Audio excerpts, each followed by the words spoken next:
Totoo na, Friday na. Yes. Totoo na. Oo, may payday pa. Payday. Friday, oo. Okay, payday. Tapos na. Payday pala. Payday Friday ngayon. Yes. Bakit? May sahod.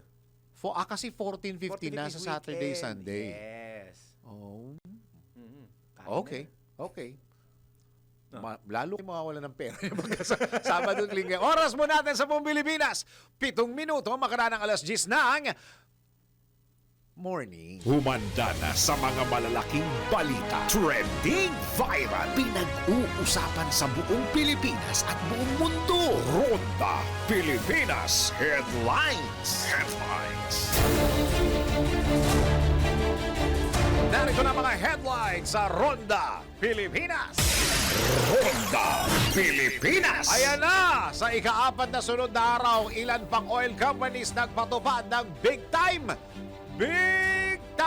price increase. Ronda Pilipinas. Paspasang pagpasa sa panukalang emergency powers para kay Pangulong BBM, tiniyak ng isang kongresista, approval ng Senado, kasado na sa susunod na linggo. Ronda Pilipinas. Inflation rate ng Pilipinas posibleng umabot na sa 4%. Ayon sa ekonomista. Ronda Pilipinas. Strait of Hormuz nananatiling sarado ayon sa bagong Iranian Supreme Leader. Ronda Pilipinas. Parang nag-aburito ako doon sa headline na yun. Tikas Kapampangan at Kamsur Express magtuto sa finals ng NBL Pilipinas President's Cup Season 2025 today. Ronda Pilipinas. Tatagal pa ba kaya ang hanging amihan ngayong payday weekend? Alamin natin sa Weather Report. Ronda Pilipinas. Edo Manzano, may bago ng... Ilang taon na ba si Edo Manzano? Kala ko ngayon pala mag-girlfriend to eh. Edo Manzano, may bago ng karelasyon. Ronda Pilipinas. Yung headline na yun para sa mga 20s ng mga artista eh. Katrabaho na mahilig gumawa ng chismis tungkol sa'yo, normal yan. Alamin natin ang NBI. Nako, bawal ito. Ronda Pilipinas. Totoo nga ba na nakakatulong ang pag-inom ng malamig na inumin sa paggaling ng sore throat? Parang may nabasa akong ganyan. Alamin natin mamaya. Let's prove it. Ronda Pilipinas. Hoy! Congressman Martin Romualdez inaresto na sa Amerika. Alamin natin kung fact or fake. Hi. Don't worry. DOE. Ay, bakit? Is in control. Hi, DOE. Andiyan ba kayo? DOE. Alam niyo yung bagong pronouncement ng DOE. May bago. Meron daw tayong reserve.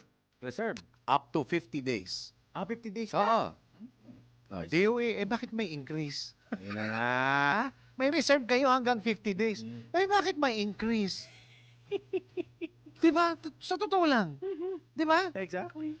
May reserve pala tayo hanggang 50 days. At I believe na isa sa mga reasons why we have that reserve because of what's happening now.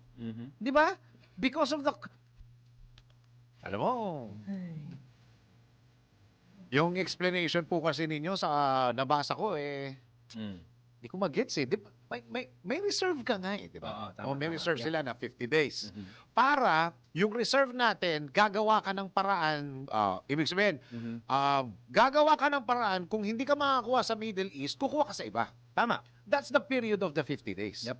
Bakit mo gagawin yon? Dahil kailangan yung supply kahit papaano mapalitan yung mga gagamitin. Yes. Ganito. Ang sinasabi ho ng DOE ngayon, kung wala kayong gagawin sa labas, huwag kayong lumabas.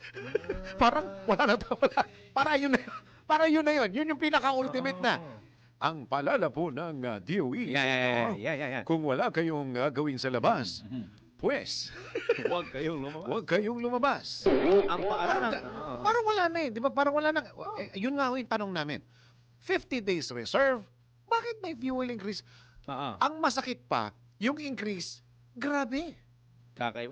Itong binabasa ko ngayon for next week, mas grabe na naman eh. Oh, dapat nga yan, next week na yan, hindi pa tayo dapat epektado niyan. Dahil we have that reserve. Kaso, nagpo-pronounce na sila sa ibang mga news outlet. Oh, O gaya nito, meron silang sinasabi sa DOE yan? hindi ko alam kung DO ito pero meron na nagsasabi na may projected na estimates na itataas next week. No, yan. Spokesperson na ngayon sila ng mga oil companies ngayon. Ibang klase na. Yun. Hindi na yung nag-explain na, oh, At paalala sa inyo, ang Department of Energy hindi lang isang pinag-uusapan dyan, ha?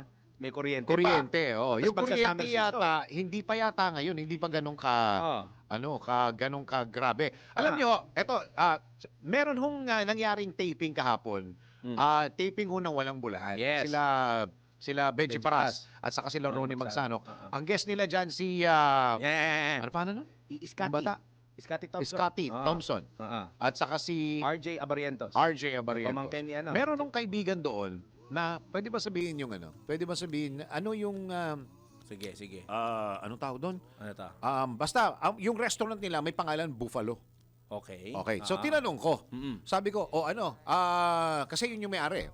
Sabi ko, sir, so sa mga nangyayari ho, may increases kayo sa prices. Price increases po kayo.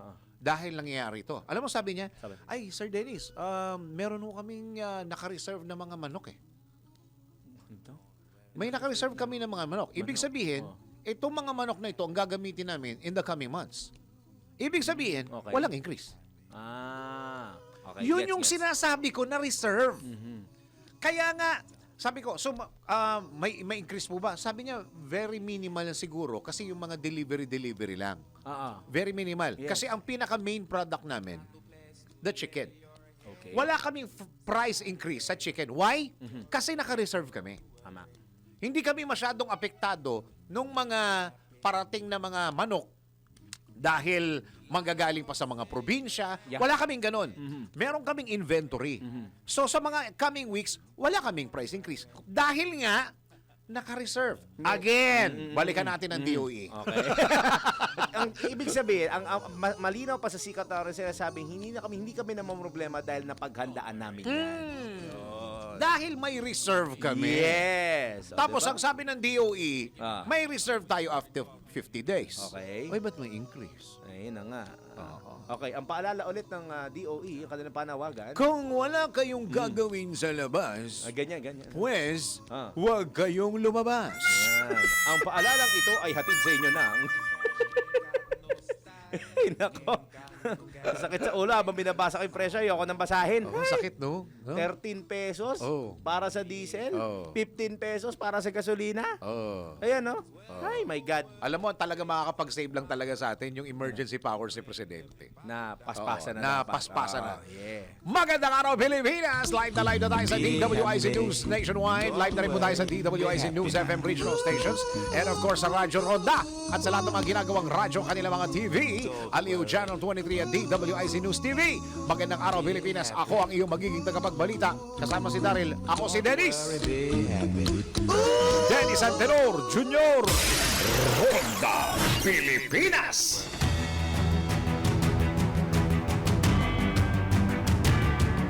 At ito na ang ating balitang gasolina. Wala ba tayong kusina dyan? Balitang gasolina. Maayos Gulat ako Epektibo na ngayong araw ang ika-4 na bugso ng malakiang pagtaas ng presyo ng produktong petrolyo. Ipinatutupad ang utay-utay na oil price increase sa harap na nagpapatuloy na tensyon sa Middle East na nakakaapekto sa pandaigdigang supply ng langis. Batay sa anunsyo ng ilang oil companies, tataas ang presyo ng gasolina sa 1 peso kada litro. Sa diesel naman ay may dagdag na 2 pesos 50 centavos kada 3 pesos kada litro. Kasi bahagi po yun ng utay-utay hindi po yun yung buo Samantala, sa kada litro naman ng kerosene ay posibleng tumaas ng 5 pesos 50 centavos. Ilan sa mga kumpanya nagpatupad ng staggered, yun ho yung utay-utay, staggered pricing hike. Ang Shell, Petron, Total, Chevron, Jetty. Yung bang Chevron, yun yung Caltex? Yun. Ha? Yep. At syempre, yung kay Bong Suntay, hindi ba walang announcement yung kay Bong Suntay, kay Congressman Bong Suntay? Wala? Hindi ko pa alam yan. Hindi ko alam kung sa kanya. Hindi ko alam kung ano yung sa kanya. Baka hindi mag-i-increase. Ano yung sa kanya? Siyempre, baka nag-iinitang Ibang init bilang lang. tugon sa paggalaw ng presyo ng langis sa pandaigdigang merkado. Ronda Pilipinas. Kampante si House Ways and Means Committee Chairman Miro Kimbo na wala nang magiging hadlang upang maipasa sa Kongreso ang panukalang magbibigay ng emergency powers kay Pangulong Ferdinand Marcos Jr. para suspendihin o tapyasan ang excise tax sa langis. Tugon ito ni Kimbo ni Kong matapos sertipikahan ni Pangulong Marcos bilang urgent ang House Bill 8418 na nakikitang solusyon upang maibsan ang epekto ng serye ng malakiang oil price increase na dulot ng kaguluhan sa Middle East. Bagamat tiniyak ng kinatawan ng ikalawang distrito ng Marikina na makakalusot agad sa Kamara ang panukala, umaasa siyang ganito rin kasimbilis ang Senado upang agaran itong matalakay sa BICAM. Ang principal author po nito ay walang iba kundi si Speaker Bogie D. At kasama po si Majority Leader Sandro Marcos. Reading na rin po tayo, bawal na po dyan introduce ang kahit ano pa mang amendment. Ang challenge lang today is sa Senado, magagawa ba nila ito in a timely manner so that marireconcile pa namin yung dalawang versions in the event na hindi kami magkapareho ng ma-approve na version. So dalawa lang naman yan. It's either that or kung ang version nila ay halos kapareho ng amin, pwede rin naman namin i-adapt yan. Samantala, suportado naman ng kongresista ang anumang magiging desisyon ng Pangulo sa ipagkakaloob ng emergency powers ng Kongreso. Ang kapangyarihan po ay binibigyan natin sa Pangulo. Siya pong mamimili dyan. Pwede hong full suspension, pwede partial, pwede pong hindi yung 14 na petroleum products ang isuspend. Mamili lang siya kung ano pinaka-critical doon. So, that's entirely dependent upon the President. And Congress gives full trust in the executive dahil sila ang may datos ng araw-araw na pagbabago. So, they're in the best position to make that decision. So desisyon ng Presidente kung full yung suspension o kung ano lang, kumbaga parang hatiin lang. Utay-utay din. Oo, parang utay-utay, ganun ba? Hindi naman utay-utay kasi utay-utay installment na yun. Partial. Partial. Yung kalahati o 1/3 o 1/4 lang. Okay. 'Di ba? So nandun ho ba kasama ho yun dun sa emergency powers na Kong? Yan po ang tinig ni House Ways and Means Committee Chairman Miro Kimbo sa panayam ng DWIZ. Si Dennis Antenor Jr. Ronda Pilipinas. Aga po tayo ng report. Gobyerno nagbabala laban sa suspensyon ng VAT sa petrolyo. Alamin natin ang report ni Patrol 13 Gilbert Perez. Gilbert, go! Hindi direktang saklaw ng Department of Energy o DOE ang panukalang batas na magbibigay ng kapangyarihan sa Pangulo na suspendihin ang value-added tax o yung VAT sa petrolyo. Sa bagong Pilipinas ngayon, public briefing, sinabi ni DOE Secretary Sharon Garin na kung tatanggalin ang VAT, maaaring umabot daw sa 300 bilyong piso ang mawawalang koleksyon ng pamahalaan. Dagdag ni Garin, mahirap ding i-monitor ang VAT dahil may input at output system ito, kaya't posibleng hindi raw bumaba ang presyo ng langis. Dahil dito payo ng kalihim, mas mainam na pag-aralan ito ng Department of Finance bago gumawa ng desisyon. Patrol 13 Gilbert Perez para sa himpilang may totong las DWIZ, nagbabalita ng tama, naglilingkod ng tama. Kapag may bagong balita, naka-on air, agad-agad, DWIZ Patrol Report. At alamin natin na magiging... kanina dumaan ako ng parang umambon. Saan ng ito? konti. Sa... Diyan sa may, what do you call this? Papasok ng EDSA, parang umambon ng kaunting-kaunti lang. Iskawi. Hindi. Sa may EDSA extension. Extend. Papasok ng EDSA. EDSA extension. Galing ng Ross Boulevard. Hindi maalala yung lugar. Pero medyo familiar ako with the Ross Boulevard area. Oo, yung tumbok ng MOA. Tumbok ng MOA? Hmm. Ano ba to? Coastal? Hindi. Ross Boulevard. Ito yung MOA, di ba? Sige, yan. Messed Ito, up mo. Okay. Ito. This is you. This is you. Nako. Ito MOA. Ah. Di ba pag diretso mong ganun, EDSA. Tapos meron pang Ross Boulevard na kukrosan ka. Tama. O yun, yung EDSA extension, kung tawagin. Okay. Doon banda ron. Sa may Heritage, Heritage Hotel Oo, ba yun? tama. Heritage Hotel. Tama. Ah. Doon medyo umambon ng konti. So pwede pala yung mga ganun-ganun. Ano? Yung kit lang. Cute lang. Hindi naman siya ganun katagal, pero konting-konti lang. Gaya pagka nagro-rollback dati, cute lang. Ngayon wala pang rollback. Wala. Cute yan. Hindi na ako nakukitan sa kanila pagka ganyan. Hirap na tayo. Pati yung middle class. Ngangana. Ngangana. Oo. Sino ba makakausap natin mamaya? Ayos ba yung DSWD? Ayos na ba? Kasi tanungin natin dahil ang middle class ay umiiyak na. Umiyak na. Sabi ng middle class, hindi naman ibig sabihin na may sasakyan kami, mayaman kami. Tama. Kailangan din namin ng ayuda. Ayan. Mapasok kami. Oo, may kinakain kami. Pero bigyan nyo kami ng food stub. Kukunin namin yan. Kasi doon na Naman. napupunta kalaki ng gastos nila eh. Naman, day by day ang kanilang di ba? Oo. Okay, weather. Pinakahuli, pinaka-latest, pinaka-napapanahon. Whether we like it or not, ito ang magiging DWIZ Weather Report. At nandito si Daryl Justin para sa ating weather. Ayun, magtataas po ang presyo. Weather, hindi gasolina. Sorry, mali binabasa ko. Sa lagay po ng ating panahon, good news po dahil yung binabantayang tropical depression sa labas ng Philippine Area of Responsibility ay humina at isa na lamang po itong low pressure area. Nasa higit 1,580 kilometers silangan ng northeastern Mindanao. Any monument mula today hanggang tomorrow, maaaring malusaw na po ito at maging mga cloud clusters na lamang sa ating o sa labas ng ating Philippine Area of Responsibility. Nagpapatuloy pa rin po ang surge ng Northeast Monsoon o amihan na makakapekto sa buong Luzon at Visayas. Magdadala ng maulap na papawirin na may mga pag-ambon. Yan pala ang reason kung bakit naramdaman mo kanina yan dahil doon sa pag-ambon ng amihan.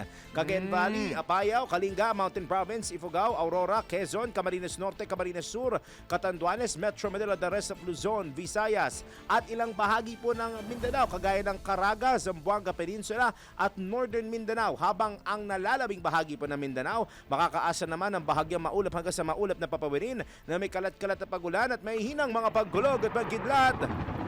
Dulot po yan ng mga localized thunderstorms. Over the weekend, makakaasa po ang Metro Manila ng fair and good weather conditions. Mas mataas po ang tsansa na sisikat ang araw at hindi ganun karamihan ng ulap. Kung meron man po mga namumuong mga cloud clusters dito sa Metro Manila, mga kulimlim lamang po yan at mga pag-ambon na hindi naman katagalan. 21 hanggang 32 degrees ang agwat ng temperatura sa Metro Cebu naman. Magkahalong init at ulan, maganda at maaliwalas ng umaga at tanghali pero may asam po mga tsansa ng may hinang ulan at may hinang mga pagkulog at pagkidlat.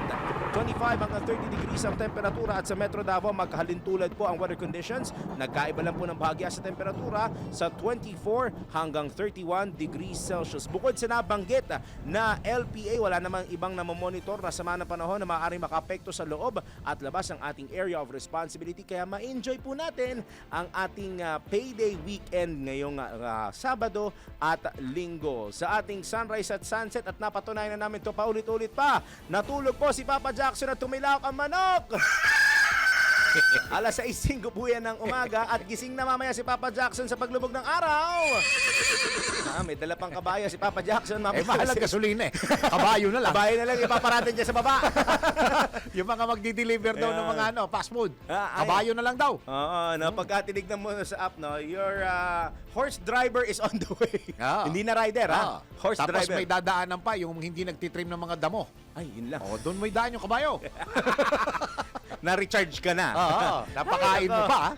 6:06 ng gabi. At bago ko makalimutan, tayo may panibagong countdown na gagawin ngayon. Maiksing countdown lang to. Anong countdown yun? Sige, ilabas na natin ang ating countdown.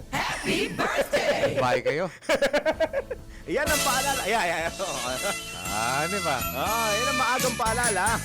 Wala may utak. Yan ang maagang paalala namin na may magpapamunggo. Monggo na lang. Monggo. Tsaka Wala na sahog. Mahirap ang buhay ngayon. chicharon, bawal. Mahal ng gasolina. Yan. Hindi na. Hindi ko nalalagyan ng chicharon. Baka ma-high blood pa kayo. Ma-hospital kayo. Yung chicharon, pag niluto mo, gasolina na naman yun, ha? Kaya, okay na yung munggo. Basta yung gasolina nyo, ay yung munggo nyo, totoo, walang gasolina yan. Pero kung magluluto ka ng munggo, alam ko kung anong ginagamit mo LPG. Regasco. Of course, para sigurado. Oo, diba? Ha? Yun lang, oo. Yan ang mula akin latest weather report. Whether you like it or not, ako po si Daryl Daryl Justin nagbabalita ng tama, naglilingkod ng tama. Pinakahuli, pinaka-latest, pinaka-napapanahon, whether we like it or not, DWIZ Weather Report. Malapit na! Malapit na. Malapit na. Oh, very soon. Malapit na. Kaya siya po'y ating makakasama mula alas 9 ng gabi hanggang alas 12 ng ating gabi. Ano bang love advice ba to? O horror show? Yan. Love advice. Love advice. Oo. Okay. Sa lahat ng mga excited mga excited abangan nyo, malapit na. Anong pinag-uusapan namin ni Daryl Justin? Eto po yun. LDR, Love Discussions and Reactions with Papa Jackson. A voice that's honest, faithful and true, speaking the words you need to get through. Now I'll tell you the truth, no judgment at all, only real advice when you stumble or fall. You're not alone, I'll walk with you on with Papa Jackson. I'll keep moving on. LDR, love discussions and reactions. Now I'll tell the truth to Papa Jackson. On DWIZ Nationwide. Soon. Live na live. Ayan na. Via satellite. High-tech? High school tuloy. High-tech. Ano yan? 24 days to go. Oh, Uy, bilis 24. Wow. 24 days to go. Sakto yan Tama ba? 24 Oo. days? April 6 eh. Oo nga pala. 24 days to Tama, go. 13 lang ngayon, di ba? Tapos sweldo bukas. Ngayon nga. Ay, hindi pala, ngayon pala. Oo nga pala. Sarado bangko. Ni-remind na namin kayo about kay Papa Jackson Ito, isang reminder lang po din ito sa lahat ng ating mga kababayan. Huwag matakot magpakonsulta at magpayakap sa tuwing nakakaramdam at makakaramdam ng sakit. Dahil may PhilHealth na siguradong aalagaan ang kalusugan mo. Lahat tayo'y membro at sigurado sa benepisyo. Pumunta lamang sa mga accredited Yakap Package Provider para makapag-avail ng konsulta package. Para sa karagdagang impormasyon, bumisita lamang sa kanilang website na www.philhealth.gov.ph at pindutin ang click to call icon. Dahil Pilipino ka, may PhilHealth ka. Ronda Pilipinas. Pilipinas ang ating oras. Alas 10:30 ng Oras hatid sa inyo ng PhilHealth. Tuloy-tuloy mga balita at impormasyon sa Ronda Pilipinas. Tanggap po tayo ng isang report. Mas malaking jackpot, mas malaking tulong. PCSO hinikayat ang publiko na tumaya sa loto. Narito ang report mula kay Angelo Bainio. Hinimok ng Philippine Charity Sweepstakes Office ang publiko na patuloy na tumangkilik sa loto dahil bukod sa tsansang manalo, nakakatulong din ito sa kapwa Pilipino. Ayon sa ahensya, bahagi ng 25 pesos na halaga ng loto ticket ay napupunta sa charity fund na ginagamit para sa medical assistance, hospital support at patient transport vehicles para sa mga nangangailangan. Kahit hindi manalo, nakakatulong pa rin ang mga manlalaro sa pagbibigay ng serbisyong medikal sa kapwa Pilipino. Yung mga avid lotto players po natin, talagang consistency is the key yung sinasabi nila. Opo. Taya lang po tayo ng taya. Try, don't give up. Try, Oo. opo, at panalangin sa Diyos na Opo. manalo tayo. Kasi anyway naman po, kung hindi man tayo manalo, sabi ko nga po sa inyo, hindi man po tayo pala rin, nakakatulong po tayo sa ating kapwa Pilipino. Kasi ang PCSO po, kumukuha ng pondo na para maipangtulong sa ating kapwa, gamit din po yung ating lotto games. So, portion po ng ating mga tinataya sa 25 pesos, napupunta po yung 30% dyan sa charity fund, which is yung po yung sinabi niyo, sir, kanina, yung ating mga charity timba, mga patient transport vehicles, mga medical assistance, hospital assistance po, na dinudulong ating mga kababayan sa PCSO. So, kung hindi mo po kayo pinalad sa loto, swerte po kayo sa mga kababayan natin kasi nakakatulong po ang inyong taya sa atin, mga kababayan. Yes. Samantala, inilunsad na ng PCSO ang programang Pinalaking Premyo sa Bagong Presyo, kung saan 25 pesos na ang halaga ng lahat ng jackpot-bearing lotto tickets. Ayon sa PCSO, hindi dapat mabahala ang mga manlalaro dahil kasabay ng dagdag presyo ay ang pagtaas din ng minimum jackpot prices ng mga paboritong lotto games. Sa dagdag na 5 piso, mas malaki na ang maaaring mapanalunan ng mga manlalaro. Ito yung tinatawag nating bagong introduction po ng PCSO, yung bagong premyo sa bagong presyo. Ngayon, although po tumaas ng konti, ng bahagya yung ating price na 25 pesos, lahat naman po ng jackpot-bearing games natin umakyat. So, like Lotto 642 po, ang ating jackpot po nito ay 6 million before, ngayon 10 million na po. Sa Mega Lotto 645 po, dating 9 million, ngayon po 15 million na. At yung ating Super Lotto 649, dating 16 million, 5 million na po ngayon. At yung ating Grand Lotto from 30 million, 45 million na. At syempre yung ating Ultra Lotto from 50 million, 75 million pesos na po. At hindi pa po nagtatapos dyan. Kasi although yung jackpot po natin umakyat, no? Umakyat din po yung ating consolation prizes. Ibig sabihin, kung dati po sa Ultra Lotto 658, fix po na 150,000 lang ang makukuha. Nung mga nakakuha ng 5 numero, ngayon po, may pagkakang silang manalo ng milyon. Kasi ang second prize po ng ating Ultra Lotto 658, pag nakakuha po ng 5 numbers, ay 1.5 million pesos. Ibig sabihin po nun kung ilan po ang nanalo, paghahatian nila ito. Yan ang PCSO, hindi umuurong sa pagtulong. Angelo Bainyo, nagbabalita ng tama, naglilingkod ng tama. Ronda Pilipinas. At alam nyo ba na ang katumbas ng bawat taya sa Philippine Charity Sweepstakes Office o PCSO ay kawang gawa? Sa bawat ticket po ninyo o ticket mo, siguradong may matutulong ang Pinoy sa pangangailangang medical nila. Ayan, dahil sa PCSO, basta kawang gawa at pagtulong, hindi kanila uurungan. Kaya palaging tandaan, ang bawat taya, may kawang gawa. Ronda Pilipinas. Samantala, tanggap po tayo ng isang report. Ekonomiya ng bansa posibleng humina bunsod ng mabagal na implementasyon sa mga proyekto at government spending ayon sa isang mambabatas. Alamin natin ang report ni Patrol 30, Jelly Mendez. Jelly!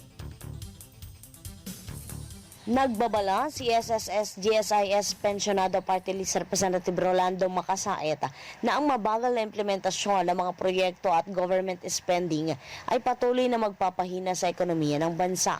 Para kay Makasait, dapat madaliin na ng Department of Public Works and Highways o DPWH ang public bidding at project implementation, lalo't ang naitalang 4% at 3% na paglago noong second hanggang fourth quarter ng 2025 ay senyales ng humihinang ekonomiya. Anya, kapag nagpatuloy ang pagkaantala ng infrastructure rollout, lalong babagsak ang paglago sa 2.5 hanggang 2% sa first quarter ng kasalukuyang taon. Nabatid na hanggang 25 hanggang 30% ng GDP ay nagmumula sa government spending, kaya may tuturing itong critical driver ng economic activity. Nanawagan ng kongresista ng front-loading ng government expenditures upang masigurong agad na aarangkada ang bidding at project implementation at iikot ang pondo sa pagsisimula ng fiscal year. Ginit ng kongresista na sa mga nakalipas na taon, Setyembre o Oktubre pa lamang ay kinakasana ang bidding upang masimulan ang konstruksyon ng Enero. Lubha umanong bababa ang financial structure at ang kredibilidad ng bansa sa creditors kapag naapektuhan ang paglago, kung saan ay mapapako ito sa 2.5% sakaling masimulan na ang konstruksyon sa mid-year. Ito si Patrol 30. Jelly Mendez nag-uulat para sa impilang may todong lakas sa DWIZ. Nagbabalita ng tama, naglilingkod ng tama. Kapag may bagong balita, naka-on air, agad-agad, DWIZ Patrol Report! Samantala, lumampas na sa 1 bilyon piso ang kabuang discount na naipamahagi ng Pag-ibig Funds Loyalty Card Plus sa mga miyembro nito. Ito'y matapos palawakin ang naturang programa sa mahigit 500 partner establishments sa buong bansa. Nabatid na ipinatupad ng Pag-ibig Fund ang loyalty card noong 2014 para bigyan ng mga miyembro ng access sa mga discount at special offers mula sa mga partner merchants. Yon! Pinalawak ito noong 2019 sa pamamagitan ng Pag-ibig Loyalty Card Plus kung saan idinagdag ang cash card features para sa ilang bangko. Ayon sa Department of Human Settlements and Urban Development Secretary Jose Ramon Aliling, malaking halimbawa ang naturang programa kung paano nakakatulong ang public-private partnership programs para sa pagbibigay ng mga kinakailangang benepisyo para sa mga Filipino workers. Alinsunod din ang pinalawak na programa sa direktiba ni Pangulong Ferdinand Marcos Jr. na maihatid ng gobyerno ang makabuluhan at napapanahong tulong sa mga Pilipino. Ronda Pilipinas! Oy, mga misis! Misis, ikaw yon. Teka muna, huwag ka munang kikilos. Pwedeng huminga.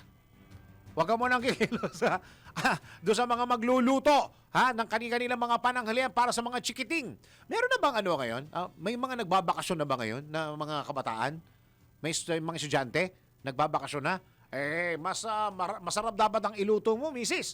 At misis, ha? Esme, alam mo ba na ang Regasco ay isa sa mga leading LPG brands sa buong Pilipinas? Ay, talagang tinatangkilik ito ng maraming mamimili dahil, ito ha, affordable, quality, at tama ang timbang nito.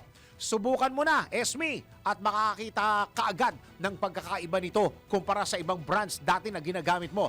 Huwag magpapaloko sa murang LPG na may daya naman sa timbang. Dahil kahit 1 kilo lang ang dayain, halos 100 pesos din ang mawawala sa'yo. Ha? Kaya kung gusto mong sigurado sa kalidad at tamang timbang, ito na ang kunin mo. Esme, tandaan, para sigurado, Regasco.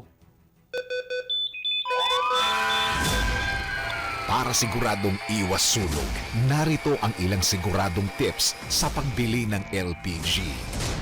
Tingnan ang presyo. Ihambing ang presyo ng LPG tank sa iba't ibang supplier. Magtaka ka kung malayo at sobrang baba ng presyo. Baka ito ay kulang sa timbang. Sigurado safe ka kung alam mo ito. Isang Fire Prevention Month reminder hatid ng DWIZ News at ng Regasco. Regasco, kinilala ng Department of Energy na sumusunod sa pamantayan ng ligtas na LPG para sa Pilipino. Ayon sa LPG Industry Regulation Act, Republic Act No. 11592. Para sigurado, Regasco. Ronda Pilipinas! Oy, Pilipinas, oras! 15 minuto bago mag-alas 11 ng Yumaga. That time check. Ganito, nasa linya po natin po ngayon ang spokesperson po ng DSWD. Ay, susukin na natin ito. Si Asek Irene Dumlao. Asek, magandang araw po. Magandang araw, Dennis. Magandang umaga din po sa lahat ng sumusubaybay ng iyong programa. Ay, Asek, buo na yung boses mo. Nung last na nag-usap tayo, basag-basag yan, ha? Asek, mabilisan po tayo. Ito pong ayuda para sa mga tricycle driver. Next week na po ito. Mag-i-start ng Tuesday? That's correct. Alinsunod po sa kautusan ng Pangulong Marcos Jr. na bigyang lunas po ang paghihirap na nararanasan ng ating mga tsuper bunsod ng pagtaas ng presyo ng petrolyo. Ang Department of Social Welfare and Development sa pamumuno ni Secretary Rex Gatchalian ay mamamahagi po ng 5,000 pisong financial assistance sa ating mga tricycle drivers starting next week, Tuesday, Opo. as early as 6 a.m. Meron pong mga designated payout sites kada council or district sa bawat syudad dito sa Kamaynilaan at we will be serving 1,000 beneficiaries per payout site. And hati natin yan into 2 batches, 500 in the morning and 500 in the afternoon kasi ayaw naman po nating maantala yung pagpapasada ng ating pong mga tricycle drivers. Yung pong listahan ay isinumite sa DSWD at isinusumite hanggang ngayong araw po yung hiningi ng mga local social welfare development officers na submission period para sa mga validated list ng mga tricycle drivers sa mga lugar na nasasakupan nila. Ito po ay ginawa natin para maging mabilis yung pamamahatid ng tulong. Na kung saan nga po sa Tuesday, ang dadali na lang po ng ating mga tricycle drivers ay yung kanila pong valid driver's license. Yun lang ang kailangan. Wala na ibang dokumento, ASEC, no? Wala na pong ibang dokumento sapagkat meron na pong sertifikasyon na i-issue ang kanilang lokal na pamahalaan na nagsasabi sila po yung mga tricycle drivers, mga miyembro po ng mga TODA, asosasyon sa kanila pong mga lugar. And gayon din po, nais kong banggitin na may isa-set up din po tayo na joint help desk na pamumunuan ng mga kawani ng DSWD at ng City Social Welfare Office. Gayon din po ng mga representatives ng kanilang TNU. So lahat po ng mga concerns ay immediately i-address natin sa mga help desk po natin. Kasi ang sabi nga ng Pangulong Marcos Jr., dapat mabilis po yung pamamahagi ng tulong, hindi na patatagalin pa, hindi pipilan ng matagal itong ating mga drivers. Kaya isasagawa natin yung mabilisan na pamamahagi ng tulong. Hindi rin dadaan sa politiko. We will definitely comply with the GAA provisions at po na dapat po i-insulate natin yung programs and services mula sa anumang uri ng pamumulitika or anumang political interferences. Yun. Okay. Kaya ho kami napatawag, ASEC, dahil na viral po yung paghingi ng, ewan ko kung napag-usapan pa po ninyo, nabanggit ko na rin ho ito kay, parang kay Secretary yata, tungkol ho doon sa mga middle class na humihingi din ng ayuda. Napag-usapan na ho ba ninyo ito, ASEC? Alam niyo po, ang assistance to individuals in crisis situation ay wala pong pinipili na sektor yan. Okay. Basta kayo po ay sumasailalim sa matinding krisis. Kasi merong, ang tingin ng ibang tao, yung pong assistance to individuals in crisis situation ay para lamang sa lubos na nangangailangan, para sa mga indigent.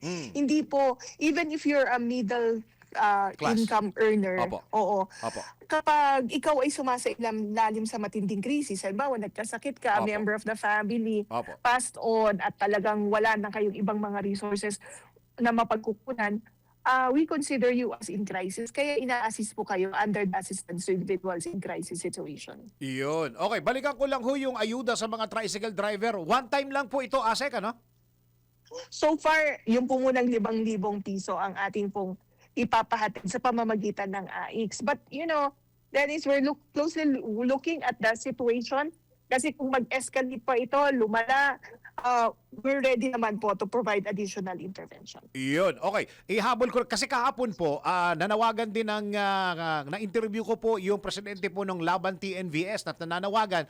Actually ang nananawagan siya sa DSWD, baka pwede raw pong isama sila doon sa ayuda. ASEC.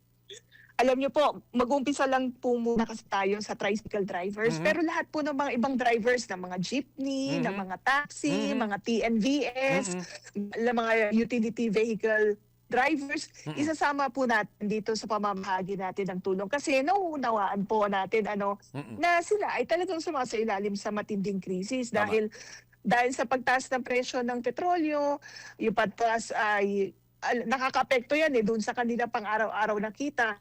And it affects yung pag-provide nila sa kanilang family needs din on a daily basis. So, naunawaan po natin kaya tutulungan din po natin sila. Okay. Inuna lang po natin talaga yung tricycle drivers because the validated list of tricycle drivers are already ready and available. Isa pa hong humihingi ng tulong, ASEC, yung mga nag-grab daw at saka yung nag-move it. Kasama ho ba daw sila doon sa mga tricycle driver, ASEC?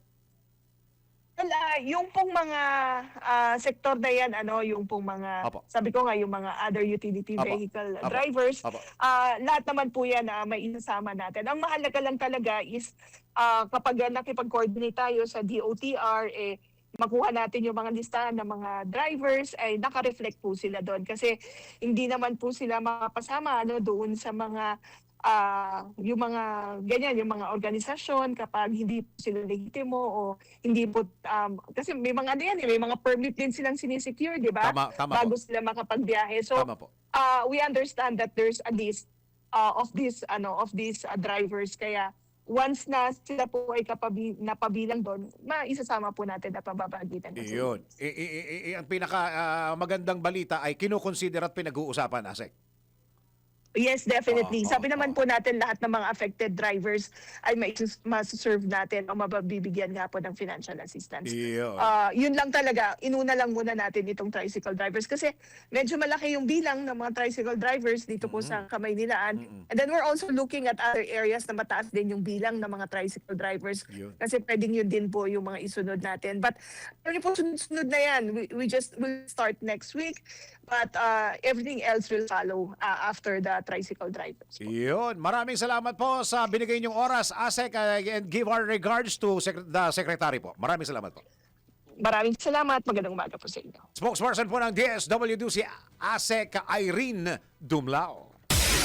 Ronda Pilipinas. O diba? Buo na yung boses ni ASEC.